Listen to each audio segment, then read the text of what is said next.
What is going on, everybody? Welcome back. It is Dog Talk with your host, Holden. Glad to have you guys here as we get ready for another episode coming up after Georgia's win in Atlanta this past weekend. It's kind of hard to think about because we left Atlanta this past weekend. We're headed back this coming weekend for the SEC Championship game.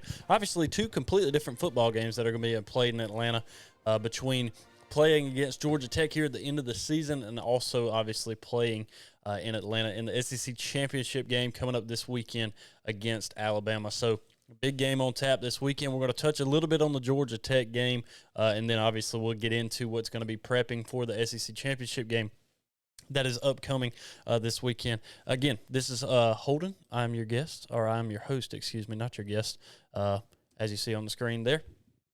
And I want to start things off like I used to do. I used to always say, hey, make sure you guys follow us on Twitter at DogTalk20. Make sure you guys follow us on all the things. Instagram's the same thing. If you guys want to follow, let's see, I'm trying to think where else you can follow. Facebook, we do have the Facebook page. But post pretty much what you see on one thing, such as Instagram, you're going to see the same thing basically on Facebook. And a lot of the same stuff on Twitter, other than usually game day, I'll kind of live tweet a little bit more than anything. Also, if you want to support the show, go to patreon.com/dogtalk. All of these links are in the description of the podcast, wherever you guys listen, and same way on YouTube if you guys are watching there. And if you guys are watching on YouTube, make sure you give that thumbs up. If you are watching this video, I greatly appreciate it. All that does is help us out. And also, if you guys want to rate and review the show, wherever you're listening on podcast, Apple Podcasts, Spotify, iHeartRadio, wherever you guys are listening, I would greatly appreciate that. All right, let's kind of get into some of the rundown of the game this weekend. Georgia beating Georgia Tech 31-23. Not really the biggest win, not the game that we really figured Georgia would have kind of coming into the end of the season. But nonetheless, it's a win. That's probably the biggest thing for me is it's a win, especially considering coming into this game, something we did not think that we were going to see happen, and that's a ton of offensive guys for Georgia, a few defensive guys, but a lot of offensive guys did not play for Georgia. You did not see Thomas. Dude, why? It's like I know all of these guys' names. I get to the show, start doing it, lose everybody's name. Thomas. Still feel like that's wrong when I say it out loud. But anyways, didn't have him, didn't have Ladd, didn't have Brock, didn't have Tate Ratledge. Had a lot of guys missing on the offensive side of the ball. A couple of guys that were missing on defense as well. And Georgia still at one point in time in this game is winning 31-13. Later in the game, the defense gives up 10 more points in the second half, really in the fourth quarter alone, and that pulls them a little bit closer within striking distance anyway, 31-23 again being the final there. Not necessarily the biggest game offensively. I say that, I felt a lot better about it offensively, kind of looking back at some of the information, especially like Kendall Milton. I mean, have yourself a night rushing for over 150 yards, 156 on the night, and 2 touchdowns for himself. Huge night for him. This is the first night that Carson Beck did not throw for at least 250 yards in a game all season. I think that number is actually like 260 that he has thrown for every single week except for this week. This isn't the week that you would think that would happen. But I think when you're missing a few guys key offensively like that, that's kind of understood. Plus, I think this is a game that if you're going to have that limited offensive firepower, if you're going to have a game where it's like, we don't really have everything that we can put out there on the field, I think doing it against Georgia Tech, as long as you get the win, that's okay. I was looking at some of the stats here and seeing that Georgia only had 5 guys touch the ball in a wideout position. Not necessarily it's like, oh, wow, that seems like a huge drop-off. I don't think it's a huge drop-off, but it usually seems like we might have a couple of more guys that are on this list.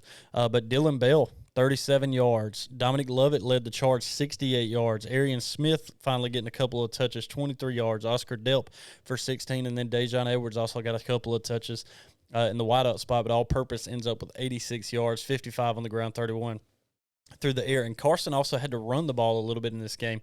There was one point in time that I was watching him kind of run on a couple of plays and extend drives and get those first downs, and I was thinking to myself, he's done that a little bit this season, kind of when needed, almost in a when necessary kind of a situation. which is all he needs to do. But one of the things I thought about is if he's doing that now, so be it. But the time we're really going to have him do that is more than likely going to be coming up this Saturday when we're playing against an Alabama team who is going to do the same thing to you, but to be able to extend drives if nobody's there. I don't anticipate Mike Bobo doing any kind of a purposeful quarterback run situation. More than likely, 4th and 1, really short, 4th and inches on the goal line. Maybe you do a QB sneak situation there, but I don't see us being, on the 40-yard line and it's 3rd and 5 and having a quarterback run situation be the call. But I think that's a 3rd and 5 situation where if nobody's open downfield and you have a hole with 7 yards to run, I think that's where Carson is going to have to take those strides. That was one thing that Stetson was extremely helpful for us over the past 2 seasons doing that. He had that ability where you could call a quarterback run, but he also had that ability to where if he needed to get out of the pocket, if he needed to scramble to extend a drive or to extend a play, even to get somebody open downfield, he could do that. And I think in this football game we're going to have coming up this weekend, which we're not yet talking about, but kind of looking ahead, that's something that Carson's going to have to do. And I saw him do that a couple of times in this game. He ends up with 4 rushes, 24 total yards on the night. So I think that's going to be an important part looking forward coming up this weekend. But I was glad to see a little bit of a flash against Georgia Tech. Now, completely different defense. I think the defense you're about to run up against in Alabama is going to be a lot stronger. But nonetheless, again, just kind of getting a little bit of that repetition. We talk about some of these other teams that you play in Georgia where they're playing a smaller team like a Ball State, where you're playing some of these other teams like UAB. It's kind of preparation for some of these bigger teams that you're going to play. You can practice each other all day long. You can practice against the team that you line up with every single day, your buddies, your roommates, all of this all day long, and practice and get better. Yes, absolutely. But when you get on the field against other people that you don't know what they're going to do. You don't know what to expect next because you haven't seen their playbook. You don't know what's coming. You don't play for the University of Michigan and know what plays about to happen. And because of that, that's what makes you better. Even if it's against an inferior opponent, it makes you better. So same situation here. This is good repetition against another team. Again, defensively, don't think they're going to line up the same way that Alabama does, but it at least gets that confidence built up in you as well. And I think that's an important part that happened in this football game. Again, didn't have to do it very much, but it did it a couple of times where it did actually extend plays and also extend a couple of drives in there too, which I found to be pretty important. And again, I think that's going to be important as we move forward. But again, Kendall Milton, a huge night, 156 yards on the ground. That was such an important part to winning this football game. And again, you're missing a lot of guys offensively. A lot of guys defensively are young. We're young at a couple of spots, but that doesn't mean anything. Even some of these young guys, they step up, and we've had young guys in past who have stepped up and made a big difference for this team right here. And I think that same thing's going to happen this year, and also in these next couple of weeks as we move forward, hopefully next couple of weeks. We got to get through this coming weekend before we can really think about the next couple of weeks in that way. But, defensively, I think Javon Bullard even said it in a press conference this week. Man, we really didn't look like we should have. I think this is the most points Georgia's given up all season to a team. And, of course, it comes to a Georgia Tech team who is feisty, who has, that potential to fight teams. I think they beat North Carolina. They beat Miami, who are not necessarily world beaters, but it's still teams that you would not have anticipated Georgia Tech beating, and they did that. And now Georgia comes in here, and it was another one of those games. Georgia's down 10-7, but there's nothing surprising about that at all. I think the surprising, not really surprising, is just turnovers. It was one of those things that if you play this kind of a football game and you have, I think there were 3 turnovers. I read 2, but I know we fumbled it twice, and obviously Carson Beck also had an interception on the night. When you're doing that against a team in Georgia Tech, most of the time you can probably get away with that. If you're doing that in the SEC championship game, you're not going to get away from that. You're probably going to get beat, and you're probably going to get beat pretty bad if you're turning the ball over multiple times like this. But again, luckily we got in this football game and we were able to fight back and battle any kind of adversity that came up because it started the very first drive of the game. We have a fumble, give them the ball, they score. Again, not surprising that a team would score first on Georgia, but still, nonetheless, it was one of those things that it's like, all right, well, that happened, so now we have to move forward with the next things that are going on. And credit out to Haynes King, he fought his tail off to be able to play a football game coming from Georgia or Texas A&M, playing for Georgia Tech now against Georgia. I thought he had a pretty decent football game for himself. 11 for 20, 158 yards. Not the greatest, but percentage wise, yeah, 55%. Carson Beck did end the night 13 for 20, 175 yards, averaging almost 9 yards an attempt on this game. Did have the one touchdown, also the one interception as well. One thing I do want to know, Arian Smith being back in this game, not necessarily back, but seeing him getting touches, I think is another important thing. Down some important drives late last season and also in the playoff run. He made a big difference and an impact in games because he's incredibly fast if he could just catch the ball. He's had a lot of issues kind of holding on to the football this year when he does get passes to him, catching them. And he's done great in years past. This really seems like the first year that it's like, man, I've never seen him struggle with that. But I have no doubt that he has built that confidence back up, and I'm excited to see what he's going to do coming up Saturday as well. And again, just those couple of catches that he had, those are important. The yardage doesn't necessarily matter to me as much as it is, hey, he's catching the football, he's getting downfield, he's turning his head up, and he's going to try to make a play and extend drives, also trying to score as well. So I was excited to see that, and again, I'm glad to see what he's got coming down the pipe as well, because it's going to be very, very important to have him coming up later in this season. Later in these games. Did have a couple of sacks on the night as well. Marvin Jones Jr. being one, Kristen Miller. Thought there was one more. Yeah, maybe I'm wrong. Somebody can always leave a comment in the section down below and let me know if I'm wrong about that. But Georgia, again, in this game, not necessarily the best looking defensively. 31 points offensively, I didn't think was necessarily terrible. I was excited to see it. I think a lot of this, again, you're kind of limited offensively with what we had, what weapons we had on the field, what weapons were available to us. Brock Bowers was dressed out, but it seemed like right beforehand that they decided not to go with him. Ladd McConkey was not even dressed. He was in sweatpants on the sideline, had a jersey on, but that's it. So there was no inclination that he might come into the game. You didn't see that at all. I don't even know if you saw Robert Thomas at all on the sideline. So I think those are important things to note as we come into this next game that we're going to talk about here in just a minute. And I think really we can go right into it. Again, Georgia wins 31-23. I will look at a couple of the other games that did happen this weekend as well, because I think they somewhat pertain to what we have coming up this weekend. Alabama and Auburn, a really close game. I'm not going to harp very long on this because Alabama won 27-24. They won within the last minute of the game. The guy, Jalen Milroe had 4 hours to throw back there. I literally could have drove to Atlanta and booked a room, checked into my room and everything, and the time that he had in the pocket to be able to throw against that Auburn defense who had been pressuring him all night, for whatever reason decided to quit doing that. I would have been very surprised to have seen Auburn win that. But again, rivalry week, man, just weird things happen. Teams that shouldn't win sometimes win. And we almost witnessed that on Saturday. We didn't, and part of me is actually glad about that. I think I would rather, a team come in here with a win as opposed to a loss. We go back to the fight that Alabama had in that 2021 season against Auburn at the end of the year that I think Georgia came into, and we were like, oh, man, we don't have to worry about these guys. What's there to worry about? Look what they did to Auburn and what we did to Auburn. We should thrash them. And then we got whooped. Now, granted, I'm going to mention the little bit of the flu part of that was part of the team, and not making excuses, but I've had the flu before, and I thought I was going to die for about 2 weeks, and I couldn't imagine trying to go out and play a football game in that, and I know that happened following that Tennessee game, going into the Georgia Tech, and then also the week after that going into the SEC championship game. Again, not making excuses because in the end it didn't matter. We got the revenge at the end of that season, but nonetheless, I don't want to take and look at this game and go, oh, look what they did to Auburn. Look how close that was, because also let's go back mid-season and see how Georgia looked against Auburn. Not very good. Later into that game, before Georgia took the lead in that one, to put it away by a touchdown. So that's not really the best comparison. I've seen different people put comparisons up of Georgia versus Ole Miss and Alabama versus Ole Miss. I've seen all of those, and yes, it is something to look at to compare. Absolutely.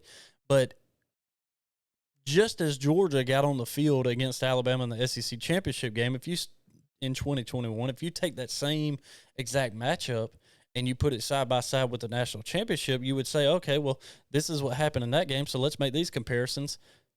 Alabama's going to beat them again, and that didn't happen. It didn't happen. So it's hard to look at some of those comparisons and say, yeah, this is exactly the way it should be, because that just doesn't necessarily happen.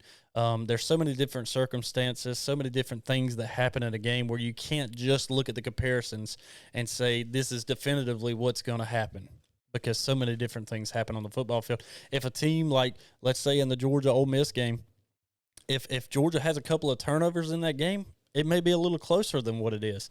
Just like in the Alabama Ole Miss game, if a couple of things flip one way or the other that don't happen in a Georgia Ole Miss game, well, that's what's going to happen. You can't really use those comparisons 100% to the fact of saying, okay, this is what should happen in this game. Again, it's something we look at. I think everybody does. One, it's entertaining. Two, it's something to talk about. And three, it does give you that value of saying, okay, this is how they should compare. But until they get on the field, you can't make that full comparison. So I don't want to really take a lot away from that Auburn game, other than, hey, Auburn came to play football. They did exactly what they did against the number one team in the country in Georgia when they went to Jordan-Hare, and they did the same exact thing when Alabama went to Jordan-Hare and had to play them at night. So tough game, but in the end, Alabama still won, and they have one loss on the season. And whether they won or lost that game, you're playing them next Saturday, so it doesn't matter. Florida State, that one was a little bit close early. We were kind of curious, how is Florida State going to look as they continue through the rest of the season? They come back and end up winning this game 24-15. Again, not the most beautiful game, but it's rivalry week. I've seen so many people that look, since Jordan Travis got hurt against North Alabama, and they were behind in that game, and Tate comes in, and they end up taking off, and they win the game just like they should have. But then they get against Florida, and it's not the prettiest win, and everybody wants to say, man, FSU, I just don't think they're that good of a football team, all because they lost their quarterback. And I want to say, again, this is rivalry week. It's a week where sometimes just weird things happen. Teams that shouldn't win. Teams that should win lose, and that's just part of it. Let's look at Kentucky and Louisville. Louisville, a team who, if they win, they go to the ACC championship game and potentially have the possibility to upset an FSU team to maybe try to find themselves at a spot in it. I don't know if that would have happened, considering they were ranked 9th or 10th whenever that game happened. I don't know how much craziness had to happen above that with them beating FSU for them to have gotten in. But nonetheless, they go and lose to Kentucky, a Kentucky team who is not necessarily the greatest football team in the world, a subpar midway team in the SEC this year. That's all there is to it. And Kentucky still ends up beating them by a touchdown, 38-31. So Louisville out of the picture. They were ranked number 9 from what I'm looking at here. Ohio State, Michigan. Obviously, we knew that was going to be a big game coming into it. Michigan's got the playbook. They win it 30-24. So they take that, and that, for the most part, quiets up Ohio State, with the exception that they didn't drop very far in those college football playoff rankings. Part of that, I think, is because, again, it's the number 2 and the number 3 team in the country. Top 2 teams. Wasn't a very big loss, so you lost by 6 points. And I think it also begs the question of how much craziness can happen above that for them to potentially get back in. I don't know. We'll see. We've got a lot to look at before that happens. Oklahoma State and BYU play. This one matters because of the Big 12. Obviously, if Oklahoma State loses this game, then Oklahoma does get to get that revenge and try to play against Texas to avenge what happened earlier in the season against Texas A&M. And they go to double overtime and barely beat BYU 40-34 in that one. Tennessee, Vanderbilt, nobody really cares about that one, do we? Washington State, another really good football game, kind of coming down to the wire, 24-21. Washington barely beating that. Again, all 4 of your top 4 teams at the time had really close and really good football games. Really close, really good football games. All of your top 10 teams, for the most part, had really close and really good football games. Oregon, again, earlier in the week, had taken care of Oregon State, which I was impressed by, because, again, I thought that Oregon State was going to make that a really competitive game, and I think they did really for the first half before Oregon started to kind of pull away. And we're going to talk about Oregon later, kind of nearing the end of this episode, when we kind of round back to our top 4 final kind of pickings and looks there as well. So those are some of the other big games that were going on around the country. Now let's kind of get into looking at what we're thinking on this week, kind of getting into this SEC championship matchup and the comparisons that we have to make there.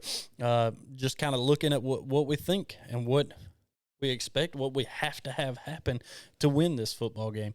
Georgia comes into it offensively 8th in the country in points per game at 39.6. In comparison, let's see, their defense giving up 15.8 points per game, which is good enough to be 6th in the country. Looking across the board, though, at Alabama, who's coming out of the West representing there, offensively, points per game to 35.8, which is good enough to be 17th in the country, and then defensively, giving up 17.9, which is good enough to be 15th in the country. So you look at these numbers, you look at statistics, you look at what's on paper. Georgia heavily favored. I'm not going to say heavily. They are favored in almost every category. Offensively, yards per game, a lot of the stats that I've looked at, Georgia is favored in, and Georgia is the better football team in. On paper, Georgia should win this game, probably by a touchdown. That's what it is on paper. Matter of fact, I think the line opened at like 6.5, and I think it's close right now at like 6, 5.5, 6, something like that. So it's not far off of what you kind of statistically would look at and say, okay, this is what the final of this game should be. But let's go ahead and talk about it, because Georgia has yet to beat Alabama and Atlanta. That's all there is to it. There is a streak that is going to come to an end this Saturday. And the question of it is going to be this. Is it going to be Georgia's 29-game win streak that they have, that they set an SEC record after the win against Georgia Tech? Is that going to be the streak that comes to an end? Or is it going to be the streak that Georgia cannot beat Alabama in Atlanta in the SEC championship game? Is that the streak that comes to an end? Does Georgia finally truly avenge a loss that they have not been able to overcome in that matchup? It didn't happen in 17. It didn't happen in 18. It didn't happen in 21, even when you went to the national championship to play for it and played them in the SEC championship game. Didn't happen. The other times that you played them, let's see, I guess 17, or technically the 8, well, I guess that was the 17 season that you beat Auburn, so you didn't play them in that one. Then 18, you lose to them. 20, Florida represents the East. And then last year, obviously, we play LSU. So in all of these years that Georgia has had to run up against Alabama, we haven't been able to do it. Point blank, period. That's just the facts. That's all they are. That's all there is to it. And I'm going to state the fact of one of these streaks is coming to an end. I think we all know. You see everything that's in the background right here, who I'm pulling for and who I hope, in the name of this show being Dog Talk, you know who I'm pulling for and what streak I expect to come to an end this weekend. We all know that. I'm not putting a point projection on it. I'm not putting up a prediction on it. Usually every week when we get to this point and it's time to kind of put up or shut up, that's where I shut up and let them put up. That's all there is to it. I don't feel like I want to put a number out there because, again, any kind of I'm not saying anybody's taking bulletin board material from me. I don't think many people care, to be honest with you. And that's understandable. Everybody's got an opinion, right? You're all entitled to one, and we all have one. Mine doesn't necessarily have to be the one that you agree with. But the streak that I believe comes to an end this weekend, Georgia's got to do it. They've got to avenge what is Alabama in the SEC championship game in Atlanta for the first time ever, which is unreal. I know Georgia has beat some teams and won the SEC a couple of times. I know that Georgia has been there and represented the East. But I did not realize Georgia has not even beat Alabama in that matchup right there for as long as it's been going on. So that's the streak I want to see come to an end this weekend. How do we do it? How do we get to that point where Georgia does that? Let's start, first of all, don't want to make the excuses, but Lord, I hope we're healthy. Man, I hope we got Brock Bowers back. Man, I hope Lab McConkey's feeling better. Man, I hope Tate Ratledge is feeling up to playing on the O-line. Man, I hope Ra-Ra's ready to get in there and run some routes for us. Ra-Ra, route. Come on. I hope that's the things we see. I hope defensively we come more prepared than we did last week. And I think some of that's because we're not quite as prepared. We have younger guys that are in positions, but again, they're learning. Again, we can't make the excuses. Even if these guys aren't on the field, we have to find a way to win. We have to find a way to make things happen. And a lot of that starts with you cannot make mistakes. You can't. Defensively, you can't let guys just run freely by you and be standing wide open behind you. That can't happen. Offensively, we can't turn the ball over. We can't have the interceptions. Even if they are fluke interceptions, some of that you can't really help, but we have got to hold on to the football. These fumbles that started the year and we're getting close to the end of the year and they're creeping back up, they cannot happen. Can't happen. We have to hold on to the football. Secondly, on defense, other than, again, hoping we've got these guys back. A couple of the things that we've got to figure out. Kirby will have all this figured out. This is just us talking, right? Just us hanging out talking. Somehow, every time this game comes up, there is a quarterback who knows how to run the football that beats us. He beats us with his arm, and then he beats us with his legs. The difference in those years past, with exception to what I'm going to call the flu year of 21, where I think a lot of our guys were sick, but it doesn't matter. You still lost the football game, and you lost it pretty handedly. You have other guys who have to step up because that may be what you have to do this year. Kind of lost my train of thought there. But every year we have a quarterback who can run against us and he can throw against us. The difference in that team and the team that we have right now, I don't think Alabama has quite the weapons that they've had in years past out there. When they have been able to beat us with a quarterback's arm and his legs, that's because they've had weapons that could beat you deep, that he could throw the ball to. Not saying that they don't. Not saying that a couple of these guys, Isaiah Bond, not saying that Jermaine Burton couldn't get loose and get deep and gash us a couple of times. It can happen. Again, Kirby, I love what Kirby said this week, or it may have even been last week. You know, we have a team who is resilient. They fight back. You know, we find out how many times can they take a punch, but then when it's finally their turn to swing and punch back, they do that. How many times has this team done that? They've done it a lot this year, a lot more than we've seen in the past couple of seasons, winning back-to-back national championships, because offensively we've been able to score a lot of points, but defensively we have shut teams down. And this year is a year that we're scoring more, but defensively we're also letting other teams score a little bit more. So we have to be able to roll with those punches, okay? So when it comes to this with the quarterback situation, defending with that elite secondary, man, we've got to be ready for that. But also, I think a lot of it, we kind of have to look at that Auburn game and we have to go, okay, they pressured him pretty well, sacked him a few times in there, but they also had a guy kind of waiting. You know, if they're not pressuring heavily, they've got a guy spying there. He's sitting there waiting. All right, what do I do? You know, is he going this way? Is he going that way? All right, he's been here too long. I'm going to get him. You know, flushing him from the pocket and sending him to the outside for a guy waiting on him. I think there's a lot of things that can get mixed up with this defense. And what do I mean by that? Mixing things up, making things look different, making things exotic. The thing about it is, for me, you have three unbelievable defensive guys there. You got Kirby Smart, the head coach, who is one of the best defensive minds in college football. You have Glenn Schumann, who's there. And you also have Will Muschamp.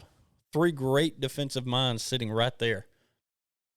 Right there in the wings waiting to do, and what they should be able to do is mix a lot of things up to make it exotic. You know, bring those exotic blitz, bring those different looks. And the biggest part of it to me is we have to do that in a way that we are still Georgia. You know, we don't take away from what we've done all season. We don't take away and say, hey, we don't know what we're doing. This is something I'm sure they've practiced all season, and some of that I think maybe we put on the field this week. Some of it could have been so much work that it's taken this long to really kind of perfect, and it's like, why would we put it on the field against Georgia Tech? Why would we put it on the field against a team in Ole Miss who were beating 52-17 or whatever it was? Why would we do it against a Tennessee team who we're taking care of? If we're perfecting this play, trying to get better, trying to do these things on defense, we have all of this in our back pocket, but we don't need it. Why are we bringing it out? I've got $150 in my wallet right now. If I walk up to a register and something costs $50, I'm going to give them the $50. I'm not going to bring the $100 bill out too and show them that, am I? No. I'm going to give them what they need. That's all I need. Okay, I'm going to keep the rest in my pocket. And I'm not saying that's what happens. I'm not saying that's what's happening. I'm not saying that Georgia's sitting here having a lot in their back pocket that they're about to bring out, but I do believe there are some of those. Let's take into account offensively, Mike Bobo going into his bag, back to the wide receiver or the running back pass touchdown that we had earlier in the season. Same thing that happened in either I can't remember if it was Ole Miss or Ohio State in the playoffs last year, or if that was Michigan the year before, or if that was TCU last year. It's hard for me to remember now. It all kind of runs together. But where we had the same kind of wide receiver pass, or either it was running back that passes it for a touchdown. Mike Bobo kind of can get in his bag a little bit and have some things mixed up as well, some plays that we don't run all that often. Not saying that you have to throw all the trickery out there every single time. I think Georgia's a good enough football team to play them straight up, play just the way you've played all season, and still be able to beat this team because I believe that they are better. Can't make mistakes offensively or defensively, and we have to not allow a quarterback to run all over you. Again, if he beats you deep with a couple of passes and gashes you, you got to roll with the punches and be ready to stand back up and punch back. But if he's beating you with the pass and then he's running all over you too, it's going to be a long, long, long night. And I don't mean that in a way that Georgia can't handle that. I think offensively Georgia has just enough power to be able to handle that as well, and also to be able to punch back like we talked about. But the question is going to be, this is a different defense. This is a good defense that you're going to play. How many times can we punch back? And how many times can we punch back to where it's enough for them to knock them out? I think that's an important part of it too. I'm excited for this game. This game kicks off at 4 o'clock this coming weekend. It's the number one team in the country. Alabama's still ranked at that 8th spot. This, to me, and I think to a lot of other people, I mean, you hear it all over the place right now, this is a in facto playoff football game. If Georgia loses this football game, you're not just playing for an SEC championship right here. You're playing to keep a streak alive that is unbelievable already as it is. But even though you have that great streak, if you lose this football game, more than likely, unless other crazy things manage to happen in the top 4, more than likely, you're not playing in the college football playoff. More than likely, no matter how many football games you've won, no matter how many times you've won the national championship in the past 2 years, if you lose this football game, you're probably not going to be in the college football playoff race. You're probably not going to be looking at a three-peat. All of that we as fans and we as media members have talked about is, oh, can they three-peat? Here they are. They're right here on the verge of three-peat. Can they do it? Lose this football game? You do not have much of a chance. That's all there is to it. Point-blank clear. You don't have that great of an opportunity to get in if you are the team that is at the top and loses to a number 8 team. In fact, if we are the only ones to lose and Michigan wins, we've talked about this already a little bit, Michigan wins, Washington wins, FSU wins, it is almost null and void that you get in at all, and possibly the SEC left out as a whole, which is crazy to think about, but here it is. Here's the potential of that happening. That's why I'm calling this same thing. In fact, it is a playoff football game, because if you lose it, more likely you're not in. Doesn't matter just how much has happened above you. And I know some crazy things have happened. I know in years past you've had conference champion teams who won their championship and still didn't get in the college football playoff, and a team who didn't even play for it got in. I've seen it happen. We've all seen it happen. I think it happened to Ohio State. What, wasn't it 2014, the first year that it happened, or 15? I don't remember. And they ended up winning the whole thing. I've seen the media, conversation. I saw Kirk Herbstreit on a call with some guys talking about it. If it's the 4 best team, put the 4 best teams in.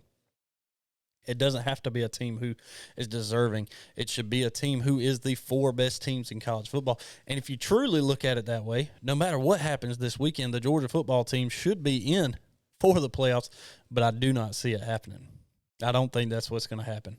I think they're going to take into account that, oh, yeah, they've won, because they cannot, to me, as much as I love it and as much as I love seeing it, the College Football Playoff Committee cannot look at what's happened the past 2 years. You can't do it.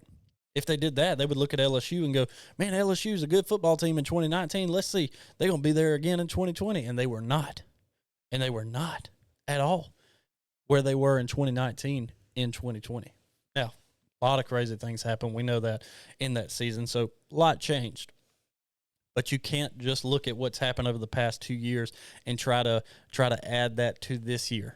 Yes, the streak is 29 straight games, right? Absolutely.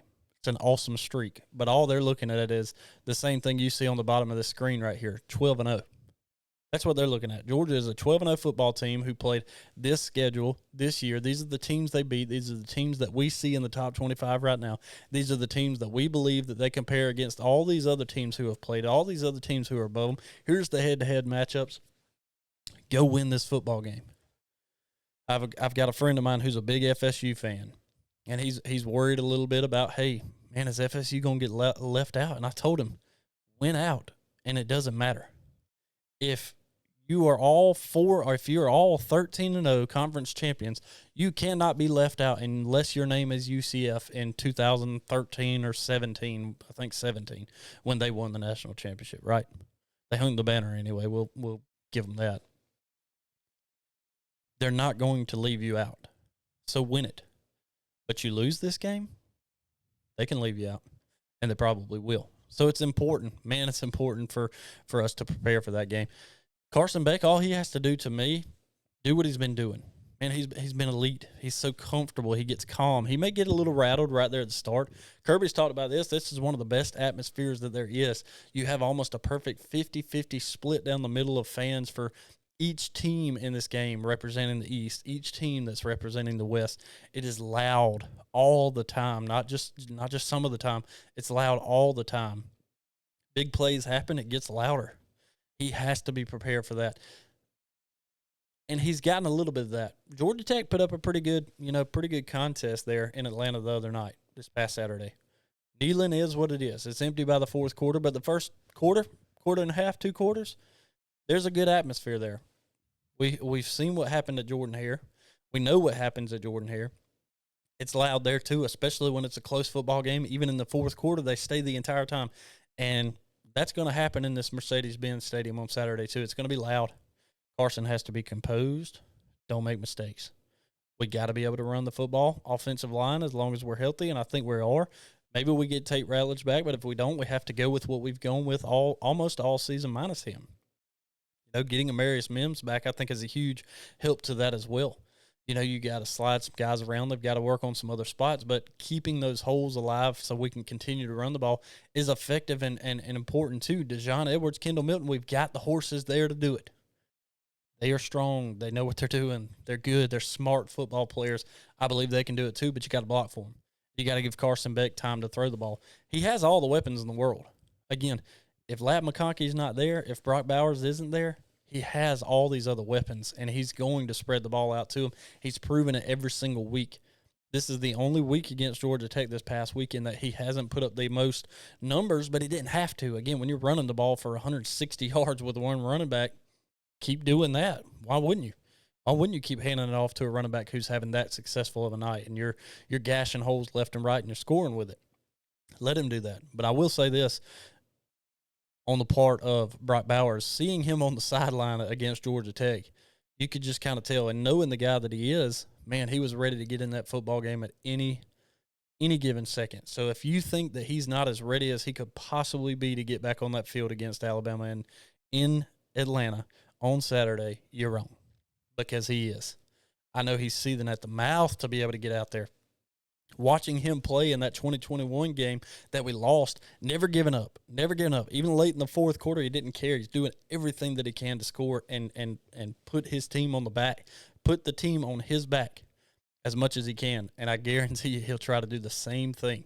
They're going to be prepared for him. You have to be. You have to be prepared for a guy like him, just like we've got to be prepared for what they're going to throw at us or run at us. Looks like they may be without their starting running back. Doesn't matter because their starting running back is their quarterback. If you don't know that, you hadn't been paying enough attention to them. They got a running back who can run the rock, yeah, but their quarterback's running the ball 10 times more than he is, it seems like. He, to me, I've got Alabama friends. He, to me, is a great running back who they've nicknamed the quarterback. He can throw the ball, but I think there's some running backs that probably could too, and that could give you the run for the money as well. But Georgia, hey, simple. It's going to be a fun Saturday. I'm looking forward to it. Play mistake-free football. Stop that quarterback. And I think all of your questions are answered right there. I think it's just as simple as that. Stop Milroe from throwing, from running, because he's going to be the bulk of both of those. Pressure him, get in his face, and do not let him get loose. And I think if you do that, it is a recipe for success. Georgia's like a 6-point favorite. I could see this being a really close game all the way to the end like it is every single time we play in this game, in this place. But there is also a part of me in the back of my mind, man, I don't know what it is, but I feel like Georgia could come in here just as mad as they've ever been and really want to prove something this Saturday. And I hope that's the Georgia we get to see. I hope we get to see the Georgia who they are ready to throw down with anybody. and everybody, because I've said this to so many people this week. I can't stand the thought of the streak coming to an end. It's going to. Inevitably, it's going to at some point.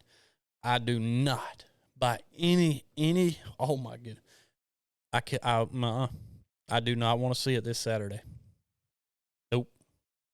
That would make it 10 times worse than if it was almost any other Saturday. But we'll see. I'm excited about it. I think it's going to be a really good football game. I'm really looking forward to it. Excited to see what Georgia can do in this game, and also excited to see what some of these other games are going to happen as well, because when this game happens is important, but you got to win it, and then let's see what happens. You know, some of the other games that are obviously going to happen, you have Oregon and Washington, who's going to happen on Friday night. So you're already going to have basically that number 4 or number 3 spot probably tied up by the end of the night on Friday. By the end of the night, you got number 5 Oregon and number 3 Washington.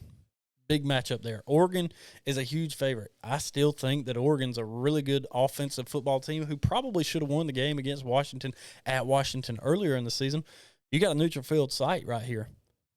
Why in the world do you think that Georgia or Oregon couldn't win this? I think it's neutral field. Maybe they do actually play like at their home prospective fields or respected fields. I don't know, to be honest with you. But Oregon's a really good football team. More than likely, to me, whoever wins that football game right there will have the number 3 ranking. Whether it's Washington winning it and staying there, I don't see them jumping Michigan nor Georgia as long as they both win. But if Oregon was to beat Washington, I could see Oregon jumping FSU, whether FSU wins or not, to be honest with you. So I think that right there is going to wrap up your number 3 spot, whoever wins that game. Then we kind of get into that Saturday slate. Oklahoma State, Texas, probably doesn't matter, but it does if Texas wins this game and then Georgia loses. That matters. I hate to talk about it because, again, it's Georgia, but you have to look at the scenario. If they lose, Texas then has the win over Alabama and would have won their conference and is ranked 1 spot above them. I think there's no mistake by the committee. The reason they have left them in that number 7 spot because of that head-to-head matchup in Tuscaloosa earlier in the year matters. They were looking at that, and they continue to look at that as Texas continues to win. Then Georgia, Alabama, obviously at 4 o'clock. Later on at 8 o'clock, you get that Louisville and Florida State game, and then you get the Michigan and Iowa game also at 8 o'clock. So big matchups. This is conference championship weekend, but it feels like the biggest conference championship weekend that we've had. I'm not going to say ever, but it feels like one of the most important ones in a long time, where you have multiple top teams who have played one another. Again, 7 and 8, Georgia or Texas and Alabama. 2 and 3 who played last week in Ohio State and Michigan, who are sitting there but not playing each other. But then again, you have Iowa having to play Michigan. Does that matter? If Iowa beats them, yes, that matters. Just considering that gives Michigan a loss. But then you have that Louisville and FSU game where it matters. If FSU loses, they fall out. And again, that part, they haven't played each other. But it's the part that you look at and you say, well, what's going to happen with all that above it? Because 6, 7, 8 in those order, you're looking at teams who number 6 lost to, again, a Michigan team earlier in the season. Or last week, technically. Do you give them a push over some of these other teams if these other guys lose? Or does Texas and Alabama, if they were to win, do they get to jump up in those spots because they won their respective conference? I don't know. I don't know what's going to happen, but I know this. Georgia wins, they're in. That's what I want to see. I want to look back real quick. Let's take a look at... See if I can get it to pull up here on our screen. So the preseason playoff. What I had the preseason playoff, this is what it looked like. I had Georgia at 1, Michigan 2, USC at 4. Clearly not happening this year. FSU at 3. I still feel good about 3 of these. But I believe my final, and this all to me depends on if Georgia wins, if Michigan wins, if FSU wins. Obviously, considering they're up there. I think it's more than likely going to be Georgia 1 if they win. FSU at number 4 if they win, Michigan at number 2 if they win, and then I think Oregon's going to jump from that 5 to that 3, basically swap spots with Washington if they beat Washington. And then I think you're going to get Georgia versus Florida State, and then I think you're going to get Michigan versus Oregon if those happen. And again, this is looking long down the road, but kind of my thought on it is, if that happens, I think Georgia can beat FSU, and I think Oregon has such a good offense that even though Michigan has a good defense, they don't have an offense to keep up with it if Oregon does score a few times in this game. And I think you could have a Georgia-Oregon matchup in the national championship game, and that's a huge game. That's a really high potent offense that you could end up running up against there in an Oregon team who would be hard to beat. And I think that would be a really, really good national championship game as well. Biggest thing on it is, though, Georgia's got to win the game that matters more than anything. And that happens this weekend in Atlanta against Alabama. We got to win that one first. Nothing matters if you don't win it. So let's go win that one. Hey, I'll check in with you guys after that time, whenever that time comes. Probably catch up with you guys at some point in time next week, and we'll review that. And then we'll probably take a little bit of time off after that as we get ready for Christmas time. But I'll check in with you guys when that time comes. Follow us on Twitter at DawgTalk20. I'll check in with you guys later. Go Dogs.